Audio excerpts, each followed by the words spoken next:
కూడి వచ్చిన మీ అందరికీ యేసు క్రీస్తు వారి పేరిట ప్రత్యేకమైన వందనాలు. అందరికీ మన వాక్యాన్ని సరిగా రిసీవ్ చేసుకోలేకపోతే మన జీవితంలో గొప్ప ఆశీర్వాదాన్ని కోల్పోతాం. కాబట్టి వాక్యాన్ని మన శ్రద్ధగా వినాలి, దాని ప్రకారం మన జీవితాన్ని సరి చేసుకోవాలి.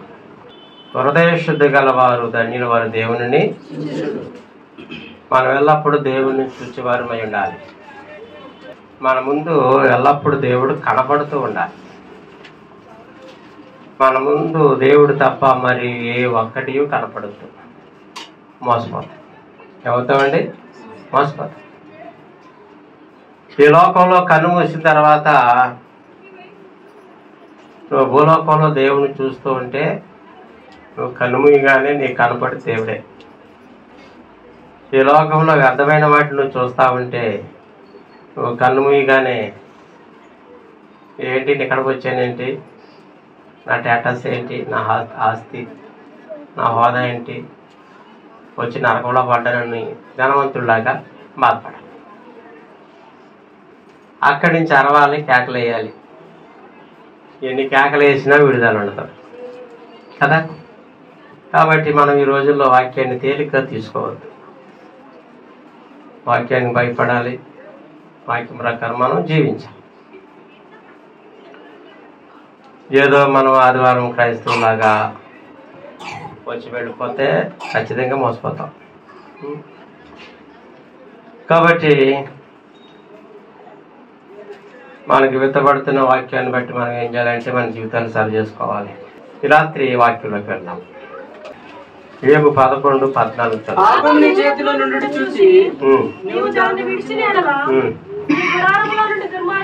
సరిపోతుంది. ఈ రాత్రి మనం నేర్చుకోబోయేటువంటి వాక్యం ఏంటంటే విడిచిపెట్టుట. ఒక మాటలో చెప్పాలంటే వదిలేయండి, విడిచిపెట్టేయండి. నీ చేతిలో పాపం ఉన్నప్పుడు దాన్ని ఏం చేయాలి? పాపము నీ చేతిలో ఉండుట చూచి నీవు దానిని విడిచిపెట్టాలి అని వదిలేని అర్థం.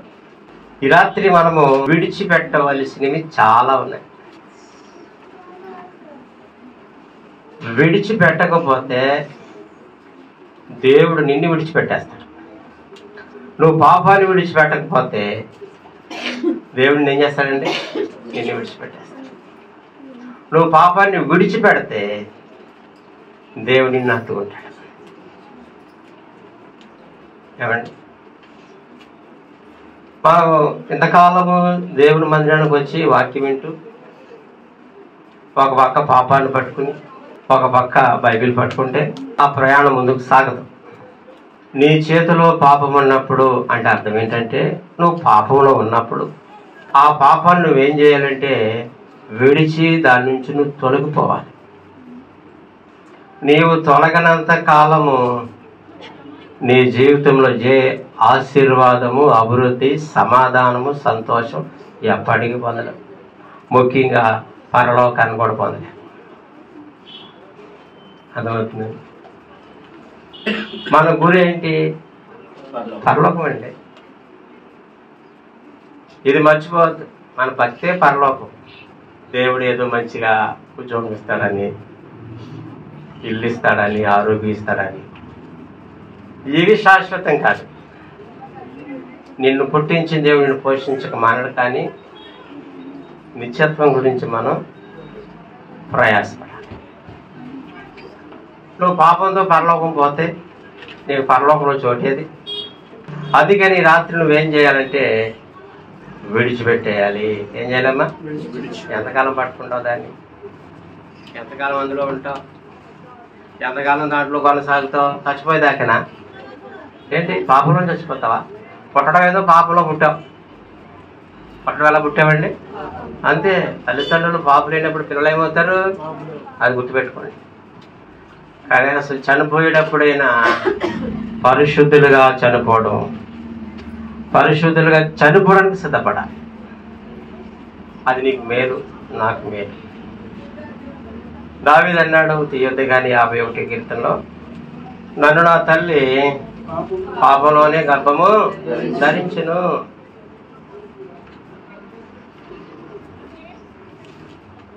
కాబట్టి మనము మన పిల్లలకు ఏమి ఇవ్వకూడదు? పాపాన్ని ఇవ్వకూడదు. గుర్తుపెట్టుకోండి. గొప్ప స్వాస్యము ఆశీర్వాదాన్ని పిల్లలకి ఇచ్చి వెళ్ళాలి. పాప ఇచ్చి వెళ్తావా? నీ పిల్లవాడు చేపను అడిగితే చేపకు బదులుగా పామునిస్తావా? రొట్టెని అడిగితే రాతినిస్తావా? మరి పాపం ఎలా విడిచిపెట్టి ఇచ్చేసి వెళ్ళిపోతున్నాను? పాపం ఎలా విడిచిపెడతాను నీ పిల్లలకి? నీకు 1 ఎకరం భూమి ఉందనుకోండి, ఆ ఎకరం భూమి ఉండగా నువ్వు చనిపోయావు. నీకున్న పిల్లలు దాన్ని ఏం చేస్తారు? ఏం చేస్తారండి? సమానంగా పంచుకుంటారు. 1 సెంట్ ఎక్కువైనా గొడవ వచ్చేస్తాయి. పాపం కూడా అలాగే పంచుకోవాలి. నువ్వు పంచుకోకపోయినా దేవుడు పంచుతాడు నీకు. ఎవరు పోతారు అది తెలుసా? పిల్లలకే తెలుసా విషయం. నీకున్నదంతా సమానంగా వేస్తారు. వాటాలు తూక వేస్తారు, కొలతలు వేస్తారు, సమానమైన భాగాలు వేస్తారు. తెలుసా? ఆ పాపాలు కూడా ఏం చేయాలి? నువ్వు చేసే దుష్టత్వము, దుర్మార్గత, పాపము, వ్యభిచారము, జారత్వము, దొంగతనము, మోసము అవి నీ పిల్లలకి విడిచిపెట్టాలని. రేపొద్దున వాళ్ళు ఏడుస్తారు. ఎంత ఏడుస్తారో తెలుసా? బ్రతుకుండగా భూమి మీద ఏడవాలి, చచ్చిపోయిందని నరకుని ఏడవాలి. ఎందుకు? నువ్వు చేసినటువంటి విడిచిపెట్టలేదు కాబట్టి ఇక్కడ ప్రభు అన్నాడు, నీ చేతిలో పాపం ఉండటం నువ్వు చూసినప్పుడు నన్ను ఎందుకు విడిచిపెట్టవు? విడిచిపెట్టు. ఇలా ఏం చేయాలండి? విడిచిపెట్టాలి. నరకం అంటే మామూలు విషయమా? మామూలు విషయమే నరకం అంటే? అది సామాన్యమైన విషయం కాదు సుమా. కాబట్టి చాలా మెలకు కలిగి ఉండాలి, నువ్వు భయము కలిగి ఉండాలి. ఆదికాండము 12:1 చదువుకుంటాం. నీవు లేచి నీ దేశం నుండి నీ బంధువుల యొద్ద నుండి నీ తండ్రి ఇంటి నుండి బయలుదేరి నేను నీకు చూపించే దేశంలోకి వెళ్ళుము. నిన్ను గొప్ప జనముగా చేసి నిన్ను ఆశీర్వదించి నీ నామమును గొప్ప చేసేదను, నీ సంతానమును బహుగా. అబ్రాహాం విడిచిపెట్టాడా లేదా? అబ్రాహాం ఏం చేశాడండి? విడిచిపెట్టాడండి. ఏ విడిచిపెట్టాడంటే, తెరాహు అనేటువంటి అబ్రాహాం తండ్రి ఒక విగ్రహారాధి. ఆ అన్య సంబంధము, ఆ విశ్వాసములైనటువంటి కుటుంబాన్ని దేవుడు విడిచిపెట్టమన్నాడు. విశ్వాసం లేని కుటుంబాలతో నువ్వు టైఅప్ అయి ఉంటే నీ విశ్వాసాన్ని కూడా లాగేసి నీకు అవిశ్వాసాన్ని అంటించేస్తారు. తెలుసా? అందుకనే మనము అపోస్తుల కార్యాల్లో చెప్పబడినట్లుగా ఈ ప్రజలు, ఈ దుష్ట ప్రజల నుండి వేరైపోయి నువ్వు మారు మనసు పొందండి అని ఉంది కదా. ఈ దుష్ట జనమో ఈ జనమో వీళ్ళకు వేరుగా ఉండి ఏం కావాలి? నువ్వు మారు రక్షణ పొందండి. ఇప్పుడు అబ్రాహాము ఆ ప్రజల్లో ఉంటే విశ్వాసం నేర్చుకోలేడు, భక్తి నేర్చుకోలేడు, పరిశుద్ధత ఎవరో వచ్చి ఏదో మాట్లాడతారు తెలుసా? మన బంధువులు ఏం చేస్తారు? మనల్ని పాడు చేస్తారండి. ఏం చేస్తారమ్మా? గుర్తుపెట్టుకో. నువ్వు ఎప్పుడైనా బంధువుల ఇంటికి వెళ్ళావనుకో, సమ్మర్ హాలిడేస్కి, దసరా హాలిడేస్కి, మీరు అక్కడి నుంచి ఆ హాలిడేస్ అన్నీ అక్కడ ముగించుకుని వస్తున్నప్పుడు, ఆ రోజు మంగళవారం అనుకోండి, శుక్రవారం అనుకోండి, మనలందరూ అన్యులు కదా అంటారు. ఏంటి ఉండి మంగళవారం 10 వెళ్తున్నావా అంటారు. ఇక అంతే, ఏం విశ్వాసే. నాకు ఏసై ఉన్నాడు అని నువ్వు అనవు. నేను ధైర్యంగా వెళ్ళిపో. అవునండి, బైబిల్లో మాట నీ హృదయంలో పనిచేయవు, కానీ ఒక అవిశ్వాసం అన్న మాట నీ హృదయం ఏం చేస్తుంది? అదో మా అమ్మాయి మంగళవారం వెళ్తే ఏమవుతుందో, అమ్మాసి కింద వెళ్తే ఏమవుతుందో. చూసారా? నీకున్న విశ్వాసాన్ని ఏం చేశాడు? నేను మారు మనసు పొందిన తర్వాత ఎక్కువగా మంగళవారం ప్రయాణం చేసేవాడిని. తెలుసా? ఎందుకు మంగళవారం ప్రయాణం చేసేవాడిని అంటే, మంగళవారం హిందువులు ప్రయాణం చేయరు కాబట్టి ట్రైన్ ఖాళీగా ఉంటుంది. అందుకే నాగర్సోల బండికి వెళ్ళేవాడిని. హైదరాబాద్ సేవకు వచ్చిన కొత్తలో మంగళవారం నాకు కలిసి వచ్చింది. దేనికి? హిందువులు ప్రయాణం చేయరు, చక్కగా ఖాళీగా ఉండేది. మంగళవారం వస్తే బాగుండు ప్రయాణానికి అన్నట్టు. శుక్రవారం గుర్తుపెట్టుకోండి. ఈ ప్రజల నుంచి వేరైపోయి విడిచిపెట్టాడు దేవుడు. ఎందుకంటే నీవు నీ బంధువులో ఉన్నప్పుడు వాళ్ళు ఒక్కొక్క వేసే మాట నీ మనసులో నీ విశ్వాసాన్ని పాడు చేస్తుంది, నీ భక్తిని పాడు చేస్తుంది, దేవుని మీద నమ్మకాన్ని పాడు చేస్తుంది. మంగళవారం ప్రయాణం చేస్తావా, శుక్రవారం ప్రయాణం చేస్తావా, అమ్మో అమాస 3 రోజులు ఉంది ఇంకా, ఈ మాటలు నీకు ఏమొచ్చేస్తుంది? భయం వచ్చేసి. లేదా మంగళవారం కార్యక్రమం పెట్టుకోకూడదా? నా పెళ్ళి మంగళవారం జరిగింది, మంచిగా లేనా? మంచిగా లేనా? మంగళవారం జరిగింది, ఆ రోజు అమాస. పాస్టర్ గారు అన్నారు మంగళవారం పెళ్ళి అన్నారు కదా, పెట్టండి. క్యాలెండర్ చూసుకుంటాలో ముహూర్తాలో ఏం లేవు. ఇంకా మంగళవారం అమాస 2010 డిసెంబర్ 28. కాబట్టి అబ్రహాముని ప్రభు అన్నాడు, నువ్వు ఇక్కడి నుంచి లేచి వెళ్ళాలి, లేకపోతే అలాంటారా ఈ వయసులో భక్తి ఏంటి, ఈ వయసులో మారు మనిషి ఏంటి, అవనస్తాలువి బోల్ సినిమాలు చూడాలి, నువ్వు అవిశ్వాసం, నువ్వు చేయవలసినవి చాలా ఉన్నాయి, నిన్ను పాడు చేసి నరకాన్ని తీసుకెళ్తాయి. నీవు నా మాట వినగలిగితే వీళ్ళు విడిచిపెడితే నేను నిన్ను భూమి మీద ఉన్నతంగా దేవుడు దీవించాడా లేదా? ఏమంటే అబ్రహాంతో దేవుడి మాట మాట్లాడినప్పటికి ఇప్పటికి 8,000 సంవత్సరాలండి. ఈ రోజు మనం అబ్రహాం గురించి ప్రతి దేశంలో తెలుసు, అటు ముస్లింలకి, యూదులకి, క్రిస్టియన్లకి. అబ్రహాం ఎంత గొప్ప ఉన్నతమైన విశ్వాసం అండి. 2,000 తరం ప్రజలు మనం అబ్రహాం నుంచి ఇప్పుడు దాకంటే 2,000 3,000 ఉద్యోగం వేసుకోండి. నేను భూమి మీద దీవిస్తానన్నాడు, నీ పేరు గొప్ప చేస్తా అన్నాడు. మనం చెప్పుకుంటే కదా, ఈ భూమి మీద అబ్రహాం అనే పేర్లు ఎంతమంది పెట్టుకున్నారు చెప్పండి? ఎంతమంది అండి? అది ఏళ్ళు మనం లెక్క పెట్టలేము. ఏ దేశంలోకి వెళ్ళినా అది ముస్లిం కంట్రీ అనుకోండి ఇబ్రాహిం, క్రిస్టియన్ కంట్రీ అయితే అబ్రహాం, మనకు అబ్రహాం ఉందండి, ఇబ్రాహిం అబ్రహాం. ఆయా దేశాన్ని బట్టి భాష మారుతుంది అంతే, దాన్ని పిలిచే విధానం మారుతుంది, కానీ అబ్రహామే. దేవుడు అన్న మాట ఎప్పటికీ ఎవరిని జరగకుండా ఉండదు. విడిచిపెట్టాడా లేదా బంధువుల్ని? నువ్వు విడిచిపెట్టావా నీ బంధువుల ఆచారాలు, అలవాట్లు? ఎవరి సమంత బంతులకి వెళ్ళటం, ఆదివారం నాడు మనకు పామేస్తారన్న జాగ్రత్త, పశువు పామేస్తారు, అవి పామేస్తారు, ఈ నేను బాడీ చేసి తనకని తీసుకుపోతారంటే నీ చేత లేని పనులు చేపిస్తారు. ఎవరన్నా బంధువులు మేలు చేరుసమా నిన్ను మంటల్లో గింటేస్తారు. అక్కడ గింటేస్తారు నిన్ను మంటల్లో గింటిది ఎవరంటే నీ బంధువులే. ఇది గుర్తుపెట్టుకో. ఇప్పుడు మనకు తెలియదు, ఎప్పుడు తెలుస్తుంది? నీ ఫ్రెండ్ చెట్టవాడని ఎప్పుడు తెలుస్తుంది అంటే వాడు చేతులు నువ్వు మోసపోయిన తర్వాతే కదా, అప్పుడు దాకా తెలియదు. అందుకే ప్రభు అన్నాడు, నేను చూపించబో దేశానికి నువ్వు వెళ్ళిపో, అక్కడ దీవిస్తానన్నాడు. అప్పుడు అబ్రహాం ఏం చేశాడంటే వెంటనే ఊరు, ఇల్లు, బంధువుల్ని, రక్త సంబంధికులు విడిచి దేవుడు చూపించిన చోటుకి వెళ్ళాడు. విడిచాడా లేదా? దాని ద్వారా ఏమొచ్చింది? ఆశీర్వాదం. నువ్వేం విడిచిపెట్టలేదు. ప్రభు కోసం ఏం విడిచిపెట్టావు? ఏం త్యాగం చేశావు? ఏం విడిచిపెట్టావు చెప్పండి. ఆయన గురించి ఒక బొట్టు పెట్టు కూడా విడిచిపెట్టావా? మా వాళ్ళు ఊరుకోరండి, మా ఆయన ఊరుకోరండి. రేపొద్దున యేసు ప్రభు వస్తాడు గుర్రం మీద. ఎవరి కోసం? ఆయన కోసం, జీవించిన వాడు కోసం. అప్పుడు ఏం చేస్తాడు ఆయన గారు? బంధువులు ఏం చేస్తారు? అప్పుడు అందరిని కట్టకట్టి దేవుడు ఎక్కడెత్తాడు? నరకంలోకి వెళ్తారండి, తెలుసా? యేసు ప్రభు కోసం ఏం విడిచిపెట్టావు? విడిచిపెట్టకపోతే నీ జీవితంలో ఎప్పటికీ ఆశీర్వాదం లేదు. ఆ తర్వాత అబ్రహాము 24వ అధ్యాయం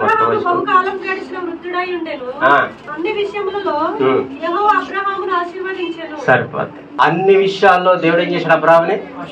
ఎందుకంటే విడిచిపెట్టాడు కాబట్టి. చెప్పండి, ఎవరు విడిచిపెట్టాడు? తన విశ్వాసాన్ని, భక్తిని పాడు చేసే అన్య సంబంధమైన బంధువుల చుట్టూ మనం ఉంటే నీ భక్తి ఎంత పాడు చేస్తారు. అర్థమైందండి? గుమ్మడికాయ ఇల్లు కట్టు, ఇంట్లో పాలు పొంగించు, 3 రోజులు నిద్ర చెయ్యి, ఇవన్నీ ఎక్కడి నుంచి వచ్చినాయండి? అన్య చీకటి వచ్చేద్దాం హృదయంలోకి, మన మీద చీకటి పనిచేస్తుంది.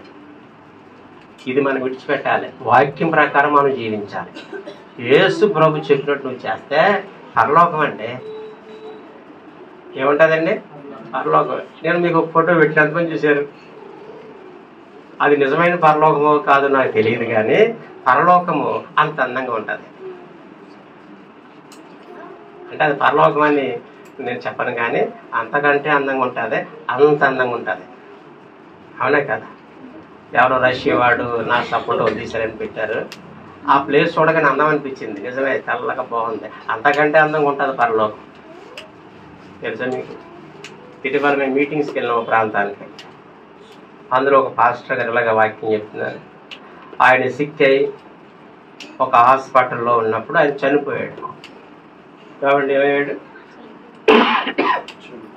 చనిపోయాడు. చనిపోతే వాళ్ళ భార్య ఏడుస్తుందంట. ఈ ఆత్మ ఎక్కడికి వెళ్ళిపోయింది? పరలోకం వెళ్ళిపోయింది. పరలోకంలో దేవుని దూతను చూశాడు, ఆయన దేవుని రాజ్యాన్ని చూశాడు. ఆ సహవాసంలో పెద్దవాడి ఆత్మీయ తల్లిని చూశాడు అక్కడ. ఆయన పేరు పెట్టి పిలిచిందంట. ఆయన దగ్గరికి వెళ్ళి నిలబడినప్పుడు ప్రార్థన చేసిందంట. వెంటనే మళ్ళీ భూలోకంలో కనిపించాడు. ఆయన ఏం చెప్పాడు? పరలోకం ఉందా లేదా, నరకం ఉందా లేదా గుర్తుపెట్టుకోండి. బైబిల్ చెప్పింది, ధనవంతుడే చెప్పాడు. ఏముంది? మన సహవాసంలో చాలా మంది పరలోకం చూశారు, అలాగే నరకాన్ని కూడా తెలుసా. విడిచిపెట్టకపోతే నీకు పరలోకం లేదు, ఆశీర్వాదం లేదు. కాబట్టి మనం ఏం విడిచిపెట్టాలండి? అన్యాచారాలు, లోకాచారాలు, నీ విశ్వాసాన్ని పాడు చేసేటువంటి వ్యక్తులకు దూరంగా ఉండాలి. వాళ్ళు విడిచిపెట్టేయాలి. నిన్ను సెంటిమెంట్లతో ఆపేసి కదా నీకు ఉపకారం చేయని వాళ్ళు ఏం చేయాలి? బంధువులు పరలోకం ఇస్తారా? బంధువులు పరలోకం ఇస్తారా? చెప్పండి. దేవుడు యేసు ప్రభుని పరలోకం, ఆయన మాటలు వినాలి. అర్థమవుతుందా? యేసు ప్రభు మాటేనండి, నీ జీవితం ధన్యమైపోతాయి. కాబట్టి అబ్రహాము విడిచిపెట్టాడు. లోకాసు వార్త 18:18. ఒక అధికారాన్ని చూసి సద్బోధకుడా, నిత్య జీవములకు వారసుడవుటకు నేనేమి చేయవాలని ఆయన అడిగాను. అందుకు యేసు, నేను సత్పురుషునని ఆలోచిస్తున్నావు. దేవుడు అక్కడే తప్ప మరి ఎవరను సత్పురుషుడు కాడు. హింసరింపవద్దు, నరహత్య చేయవద్దు, దొంగిలింపవద్దు, అబద్ధ సాక్ష్యం పలకవద్దు, నీ తల్లిదండ్రులను సన్మానింపమని ఆజ్ఞలు ఎరిగావు కదా అని అతనితో చెప్పాను. అందుకు అతడు బాల్యం నుండి వీటన్నిటిని అనుసరించునే ఉన్నాను. యేసు, వీరికి ఇంకా ఒకటి కొద్దుగా ఉన్నది, నీకు కలిగి ఉన్నవని అమ్మి పేదలకిమ్మో, అప్పుడు పరలోకమందు నీకు ధనము కలుగు. నీవు వచ్చి నన్ను వెంబడింపమని అతనితో చెప్పాను. అతడు మిక్కిలి ధనవంతుడు కనుక ఆ మాట విని మిక్కిలి వ్యసనపడగా యేసు అతను చూచి, ఆస్తి గలవారు దేవుని రాజ్యంలో ప్రవేశించుట ఎంతో దుర్లభం. విడిచిపెట్టాడా లేదా? విడిచిపెట్టాడా? విడిచిపెట్టలేదు సుమా. యేసు ప్రభు అన్నారు, విడిచిపెట్టవయ్యా, నీకేముంటది పరలోకం అంటే. ఈ ధనము అనేటువంటి మాట వచ్చినప్పటికి ముఖం వికారం అయిపోయింది. చూస్తూ చూస్తూ మనం డబ్బులు పడేసుకుంటామా? పంచిపెట్టగలమా? అలాగని పట్టుకెళ్ళిపోగలమా? దేవుడు మాట వినుటయే నీకు మేలు శ్రేష్టం. ఆయన విడిచిపెట్టమన్నాడు ధనాన్ని. అంటే ఒకవేళ నేను అనుకుంటాను, ఈ యవనస్తులు విడిచిపెడతాడా విడిచిపెట్టడని యేసు ప్రభు టెస్ట్ అది చేసేరేమో, టెస్ట్ పెట్టాడేమో. సరే ప్రభు నేను అమ్మేసి వచ్చేస్తానంటే, సరేలో ఉంచుకోవయ్యా, మొత్తం మీద నీ హృదయంలో ధనం లేదు, నా మాట మీద విలువ ఉందని యేసు ప్రభు అనేవారేమో. ఆ మాట అనకముందు తొందరపడిపోయాడు, వెళ్ళిపోయాడు మరో మారు మాట లేకుండా. ఎందుకు పరిగెత్తుకొచ్చాడు? మీరెందుకు పరిగెత్తుకొచ్చారు? పరిగెత్తుకొచ్చారా అలా వచ్చారు? చెప్పండి అమ్మా, ఎలా వచ్చారు? మీరు నడుచుకుంటూ వచ్చారు, ఇక్కడి నుంచి ఇక్కడ బండి లేదు కాబట్టి. బండి మీద వచ్చిన అందరూ కూడా పరిగెత్తుకొచ్చారు. బండి ఏం చేస్తామా? పరిగెడుతుంది. మరి చిట్టూరు నడుచుకుంటూ వచ్చారు, యేసు నడుచుకుంటూ వచ్చారు, నరేష్ నడుచుకుంటూ వచ్చాడు, కొన్న వాళ్ళు బండి మీద వచ్చాడు, పరిగెత్తుకుంటూ వచ్చాడు. ఎలా వచ్చినట్టు నడుచుకుంటూ వచ్చినా పరిగెత్తుకుంటూ వచ్చినా మొత్తం మీద పరలోకం కోసం వచ్చింది. మీరు ఏం చేయాలి? విడిచిపెట్టాలి. నీ పాపమును విడిచిపెట్టాలి. ఏ పాపంలో ఉన్నావో కదా, నీ మనసులో ఏముందో అదేం చేయాలి? నువ్వు వదిలేయాలి. దేవునికి సంబంధం లేనిది ఏది నీ ఎత్తు ఉండకూడదో గుర్తుపెట్టుకోండి. మీరందరూ పరుగు వచ్చారు దేవుని ఎత్తకి, పరలోకం కావాలని. నీ ప్రయాస ప్రభునందు వ్యర్థం కాకుండా ఉండాలంటే ఇప్పుడు నీ చేతిలో పాపం ఉంది కాబట్టి నువ్వేం చేయాలి? దాన్ని విడిచిపెట్టే. నేను ఇప్పుడు విడిచిపెట్టనండి, నాకు చాలా వయసు ఉంది, నేను చాలా చేయాలి భూమి మీద అంటే తర్వాత మనం ఎంతో నష్టపోతాం, చచ్చిపోవచ్చు. చచ్చిపోతే అప్పుడేమవుతుంది? ఇక ఏ పాపక్షమాపణ లేదు, ఎవరితో సరి చేసుకుంటాక లేదు. ఆరుపోయిన దీపాలు ఇచ్చుకుని వచ్చారు 10 మంది, అందులో 5గురు. అమ్మవారి వద్దకు వెళ్ళి తెచ్చుకోండి, ఇంకెక్కడ షాపులు బంద్ అయిపోయి తిరిగి వచ్చారు, తలపే చేశాడు. సమయం ఉండదా? ఏముండదండి, సమయం ఉండదా? గుర్తుపెట్టుకోండి. నీకు రేపు పొద్దున సమయం ఉందనుకుంటా, ఏమో ఉండదా? నువ్వు అనుకున్నావు అంతే. ఏమనుకుంటున్నా? రేపు ఒప్పుకున్నా, రేపు సరి చేసుకున్నా, మారు మనసే కదా. ఇదే సమయం, ఇదే మిక్కులు అనుకూలమైన, ఇదే రక్షణ దినం. తెలుసా మీకు? ఇంత వయసు, ఇంత సమయం అని ప్రతిచ్చాడంటే నీ మీద ప్రేమను బట్టి. అది కూడా నువ్వు నిర్లక్ష్యం, నెగ్లెక్ట్ చేసావంటే అది నీకు దక్కదు. తర్వాత యాషావు వారి మనసు కోసం కన్నీళ్ళు విడిచిను కానీ ఆయన మారి మనసు పొందక పోయి. నువ్వు అనుకున్నంత ఈజీగా ఉండదు పరిస్థితులు. కన్ను మూసి కన్ను తెరిచినప్పటికీ పరిస్థితులు తారుమారు అయిపోతాయి. ఒక జీవితం తారుమారు కావడానికి ఎంత టైం కావాలండి? ఎంత టైం కావాలి? రెప్ప, కన్ను రెప్ప వాసంతే జీవితం పతనం అయిపోతుంది. కాబట్టి పరిగెత్తుకుని వచ్చాడు ఆయాసపడి, కానీ దేనికోసం వచ్చాడు? జీవం కోసం. కానీ విడిచిపెట్టలేదు. ఏం విడిచిపెట్టలేదని డబ్బు. ఇక్కడ కూర్చున్నటువంటి మనలో ఎవరికి డబ్బు లేదు. అంత మిక్కిలి ధనవంతులు ఎవరూ లేరు. విస్తారమైనటువంటి పొలాలు ఉన్నవాడు ఎవరు లేరు. కోటేశ్వర్లు ఇక్కడ ఎవరు లేరు. అయితే నీకు నీవు విడిచిపెట్టలేని పాపం అంటూ నీ జీవితంలో ఒకటి ఉంటుంది. వాడికి కోట్ల రూపాయలు ఎంత విలువ, నీ పాపం కూడా నీకు అంతే విలువ. రెండు ఈక్వల్. ఆ ధనవంతుడికి 10,000 కోట్లు ఉన్నాయనుకుందాం ఉదాహరణగా, నీకు ఇంతే పాపం ఉంది. ఆ రెండు ఒకటే. ఇది విడిచిపెట్టలేకపోవడం ఎంతో, అదే అంత విడిచిపెట్టకపోవడం అంతే. రెండు. ప్రభుని గెంటేస్తాడు కిందకి, ఆ సందేహం లేదు ఇంకా. కాబట్టి వ్యసన పడుతూ వెనక్కి వెళ్ళిపోయాడు. ఆడు బతుకున్నంతకాలమే తిన్నాడు, తర్వాత చచ్చిపోయిందే దేని పట్టుకెళ్ళడా? ఏం పట్టుకెళ్ళలేదు. మనం కూడా ఏం పట్టుకెళ్ళాం, నేను ఏం పట్టుకెళ్ళాం. నిత్యత్వమే. ఏం చేయాలండి? నిత్యత్వమే. విడిచిపెట్టలేకపోయాడు కాబట్టి తర్వాత ఆయన ఎక్కడా కనపడలేడు. దేవుడి మాట విన్న వ్యక్తి ఎక్కడా కనపడ్డాడు. కొంతకాలం కనపడతారు, తర్వాత కనుమరుగైపోతారు. గుర్తుపెట్టుకోండి. ఆ స్థితి మనకి ఇక్కడ ఎవరికి రావద్దు.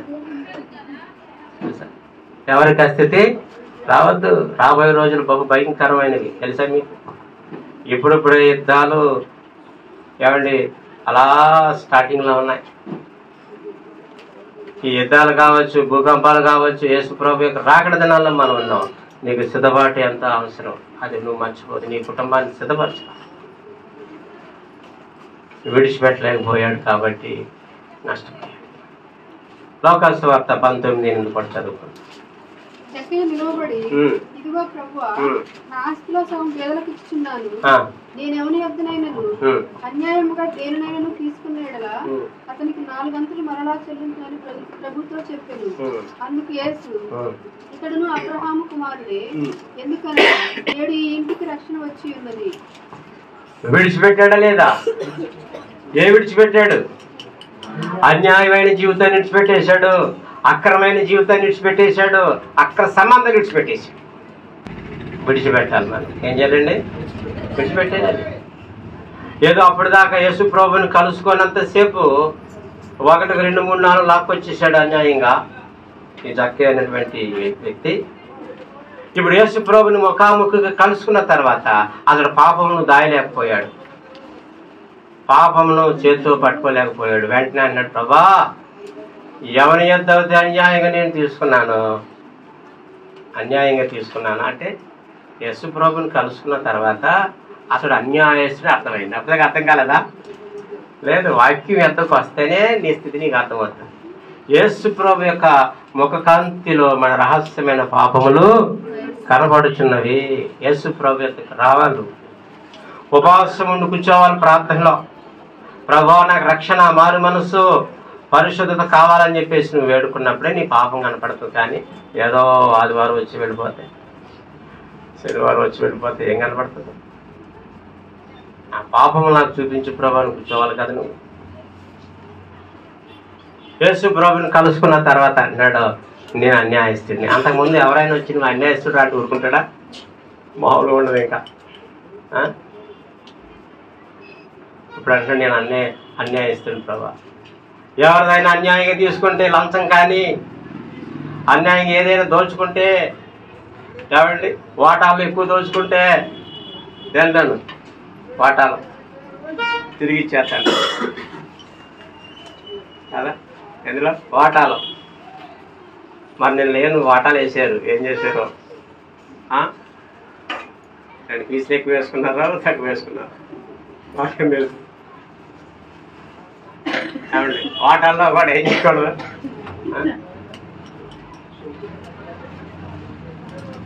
మా అమ్మగారు అదని పంపిస్తూ ఉంటారు ఊరి నుంచి.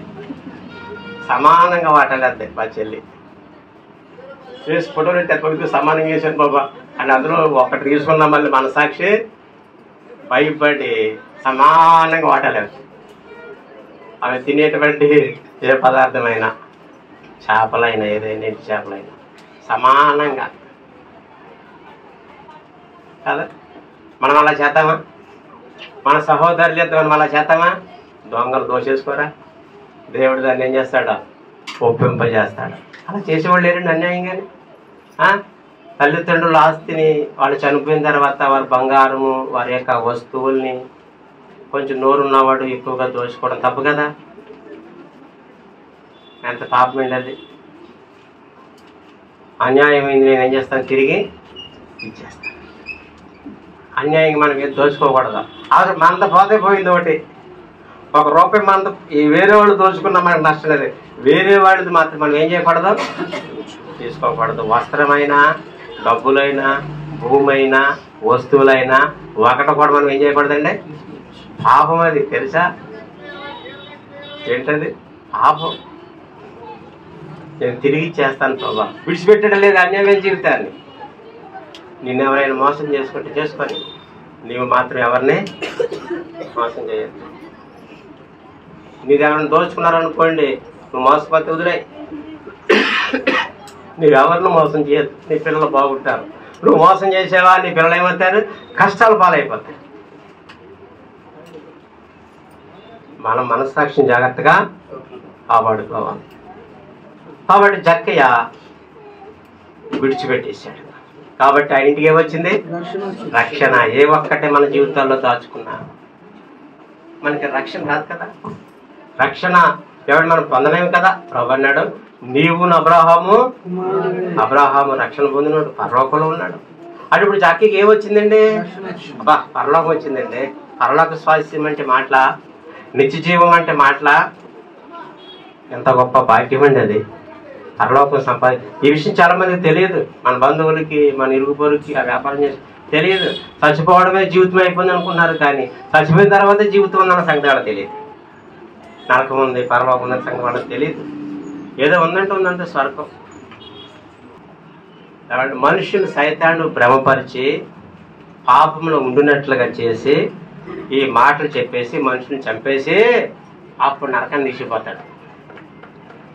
అక్కడికి వెళ్ళిన తర్వాత లోబోదీబో అని ఏడుస్తాడు ధనవంతుడిలాగా. ఈ ధనవంతుడు కూడా అలాగే అన్నాడు, బాబు నాకు 5 సహోదరులు, తినడమే తాగడమే మంచి అనుకున్నాను నేను అని బాధపడ్డాడు. నేనే మార్గము, నేనే సత్యము, నేనే, నా ద్వారా తప్ప పరలోకానికి వేరే వాళ్ళ ద్వారా లేనే లేదని యేసుప్రభు చెప్పారు. యేసుప్రభు ద్వారానే నీకు పరలోకం గుర్తుపెట్టుకో. క్రీస్తు యేసునందున్న వారికి ఏ శిక్ష విధియో నరకం లేదండి. ఆయన నీ పాపములన్నీ క్షమించిన దేవుడు. అయితే నువ్వు చేయవలసింది పాపము విడిచిపెట్టుట. ఏ పాపం విడిచిపెట్టావు? ఏ ఆచారాలు విడిచిపెట్టావు? ఏ పద్ధతి విడిచిపెట్టావు? ఏది దాచుకున్నావు? ఏది కంటిన్యూ చేస్తున్నావో ఈ రాత్రి నువ్వు పరీక్షించుకోవాలి. కాబట్టి ఇతనింటికి ఏమొచ్చిందండి? జక్క ఇంటికి రక్షణ విడిచిపెట్టడం ద్వారా. మొదటి రాజులు 11:9. ఇశ్రాయేలు దేవుడైన యెహోవా అతనికి 2 మార్లు ప్రత్యక్షమై నీవు ఇతర దేవతలను వెంబడింపవలదని అతనికి ఆజ్ఞాపించినను సొలొమోను హృదయము ఆయన యొద్ద నుండి తొలగిపోయెను. ఏ దేవతల్ని? నన్ను కాక నువ్వు ఇతరుల దేవతలను అనుసరిస్తే, నువ్వు విడిచిపెట్టకపోతే నీకు ఆశీర్వాదము లేదా? అదే మాట రాత్రి ప్రభు నీతో చెప్తున్నాడు. నన్ను తప్ప నువ్వు ఇతరులని అనుసరించడానికి వీలు. అతని హృదయం తొలగిపోయింది, నీ హృదయం కూడా తొలగిపోయింది. నువ్వు దేన్ని వెంబడిస్తున్నావో, ఏ దేవతని, ఏ లోక సంబంధమైనటువంటి దేవత, ఏ డబ్బు కదండి, సంస్థంలాగా ఏ స్త్రీల్ని, ఏ పురుషుల్ని మనం వెంబడిస్తున్నామో ఈ రాత్రి విడిచిపెట్టేయాలి. విడిచిపెట్టకపోతే నీ హృదయం తొలగిపోద్ది, నీ హృదయం పాడైపోద్ది. నువ్వు రక్షణ పొందలేవు, పరలోకాన్ని నీవు సంపాదించుకోలేవు ఈ రాత్రి కదండి. ప్రభు ఆయనకి 2 మార్లు ప్రత్యక్షమై నువ్వు చేసే విగ్రహారాధన తప్పు అంటే ఆయన హృదయం తొలగిపోయింది. వాళ్ళ భార్యను అతని హృదయాన్ని తొలగించేసింది.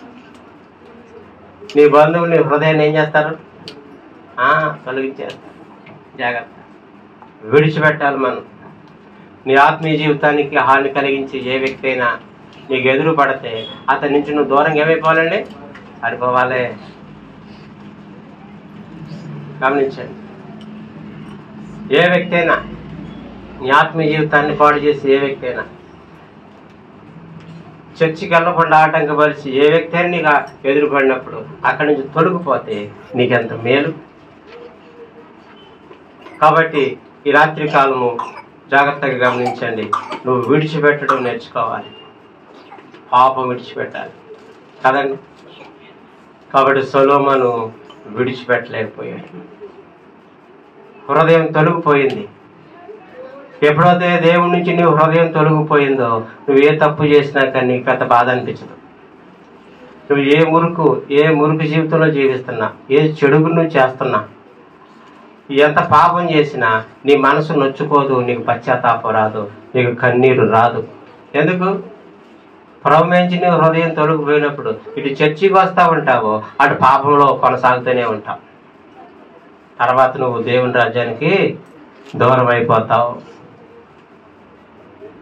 చర్చికి వెళ్తానే ఉంటారు, ధనవంతుడు పరిగెత్తుకుని వచ్చిన అధికారి పరిపరి మీద వచ్చినట్లుగా, కానీ విడిచిపెట్టరు. సండే వస్తే ఏ చర్చి ఖాళీ ఉండదు, కానీ ఏం విడిచిపెట్టరండి? తాగు విడిచిపెట్టరు, సిగరెట్లు విడిచిపెట్టరు, కైని విడిచిపెట్టరు, పాల్బారీ విడిచిపెట్టరు, డ్రగ్స్, మత్తు, ఇవేనా పాపాలంటే? కోపం విడిచిపెట్టరు, అసు విడిచిపెట్టరు, మచ్చరు విడిచిపెట్టరు, వారం తను విడిచిపెట్టరు, ఏమండి భార్యని తిట్టడం కొట్టడం విడిచిపెట్టరు, అత్తగారితో గొడవ విడిచిపెట్టరు, వాళ్ళతో గొడవ విడిచిపెట్టరు. ఎన్ని విడిచిపెట్టాలండి? భూతులు విడిచిపెట్టరు. చూసారా ఎంత ప్రమాదం? ఎన్ని విడిచిపెట్టాలి మనం? ఇవన్నీ విడిచిపెడితేనే ఏముంటుంది మనకి? గొప్ప ఆశీర్వాదం. అబ్రహాము లాగా ఏముంటుందండి? గొప్ప ఆశీర్వాదం ఉంటుంది. సమరయ స్త్రీ కూడా ఏమి విడిచిపెట్టింది? కొండ. పాపమనే కొండ. ఈ రాత్రి నీవు కూడా ఇంకా ఏమి విడిచిపెట్టలేదో, నీ చేతిలో ఏ పాపాన్ని పట్టుకున్నావో, నీ చేతిలో ఏ పాపమును దాచుకున్నావో, ఏ మురికి జీవితాన్ని దాచుకున్నావో అది నీ చేతిలో నుంచి, అంటే నీ హృదయంలో దాన్ని ఏం చేయాలి? నువ్వు పూర్తిగా తొలగించాలి. అప్పుడే పరలోకం. హృదయంలో యేసు ప్రభు ఫోటో, సిలువు తప్ప ఇక ఏమి కనపడద్దు. సిలువే మన హృదయంలో కనపడాలి. సిలువు తప్ప మన హృదయంలో ఏవండి డబ్బున్నా, స్త్రీ ఉన్నా, పురుషుడున్నా, లోకం ఉన్నా, నేత్రాశ ఉన్నా, నీవు దేవుని రాజ్యాన్ని కోల్పోతావు. గుర్తుపెట్టు, ఉండటానికి లేదు, ఉండకూడదు. నష్టపోయేది నీవే. యేసు అందుకే హృదయ శుద్ధి గలవారు అంటే, హృదయ శుద్ధి అయిందంటే అర్థం ఏంటి? హృదయం ఏమి కూడా లేదని అర్థం. హృదయ శుద్ధి గలవారు దేవుడిని చూస్తారంటే, దేవుడిని ఎప్పుడు ముఖం ఎక్కువగా చూడగలుగుతావు? నువ్వు చనిపోయి పరలోకం వెళ్ళిన తర్వాతే కదా యేసుప్రభుని ముఖాముఖిగా చూస్తాం. అంతేనా? అంటే యేసుప్రభుని పరలోకంలో చూడాలంటే భూలోకంలో హృదయం ఎలా ఉండాలి? అది గుర్తుపెట్టుకోండి. కల్మషం లేకుండా యేసుప్రభుల కరుణ కలిగి, దయ కలిగి, జాలి కలిగి, కఠినత్వాన్ని విడిచిపెట్టి, ఇతరులను బాధించడం విడిచిపెట్టి కదండి, కత్తిపోటు వంటి మాటలు విడిచిపెట్టి నువ్వు క్రీస్తుని, అప్పుడే కదా నీ హృదయం శుద్ధి అవుతుంది. అప్పుడే కదా నీ ఇంట్లోకి ఆశీర్వాదం వచ్చేది పరిగెత్తుకుని. ఎప్పుడు వస్తుంది ఆశీర్వాదం? ఇవన్నీ విడిచిపెడతానే. ఇందులో ఏ ఒక్కటి విడిచిపెట్టకపోయినా ఎప్పటికీ నువ్వు భూలోకంలో ఆశీర్వాదం చూడలేవు, ప్రభు నీతో ఉండలేదు. కాబట్టి ఈ రాత్రి కాబట్టి నీవింక దేన్ని విడిచిపెట్టలేదో ఈ రాత్రి ఆ పాపాన్ని మనం ఏం చేయాలి? విడిచిపెడితే నీకు ఆశీర్వాదం, విడిచిపెడితే నీకు మేలు, విడిచిపెడితే నీవు అన్ని విషయాల్లో దీవించబడతావు. ధనవంతుడిలాగా పరిగెత్తుకుని వచ్చి వ్యసనపడి వెళ్ళిపోతున్నావో, ఏమంటే సొలొమోనులాగా దేవుని వాక్యం ఎంత చెప్పినా నాకు కాదండి నువ్వు ఏమంటే హృదయం తొలగిపోయిందో, ఏమండి ఈ రాత్రి మనం ఏం చేయాలి? పరీక్షించుకోవాలి. అబ్రహాములాగా వెంటనే ఏమండి దేవుడు మాట్లాడగానే వెంటనే సిద్ధపడమో, దేవుడు చెప్పాడు నా తను వెంటనే సిద్ధపడి ప్రభు చూపించే స్థలానికి వెళ్తున్నావో, వద్దులే అనుకుంటున్నావో, ఈ రాత్రి పరీక్షించుకుందాం, ప్రార్థన చేసుకుందాం. ప్రార్థన. పరిశుద్ధులైన తండ్రి, ప్రేమగల ప్రభువా వందనాలు. నా కోసము ప్రభువా మీరు పరలోకాన్ని విడిచి భూలోకం వచ్చారు. ఈ భూలోకంలో మీ పాదాలు తిరిగి ప్రభువా కొరడాల చేత మీ పాల వంటి దేహాన్ని పగలగొట్టారు, చీల్చారు, చాళ్లుగా దుడ్డారు. మీ చేతిలో మేకులు, మీ తలకు ముళ్ళ కిరీటం నాయన, మీ పాదాల్లో మేకులు కొట్టారు. మా కోసం మీ ప్రాణమే ఇచ్చారు, మీకోసం ఏమీ విడిచిపెట్టలేదు. ప్రభువా క్షమించండి. ఈ అవకాశం దాటితే మాకు రక్షణ ఉండదేమో, రేపటి దినం ఉండదేమో. ఒకవేళ పాపంలో చనిపోతే, సమాధానం లేకుండా శత్రువులతో సమాధానం పడకుండా చచ్చిపోతే, పాపంలో పోకుండా చచ్చిపోతే నరకానికి వెళ్ళిపోవాలి ప్రభా.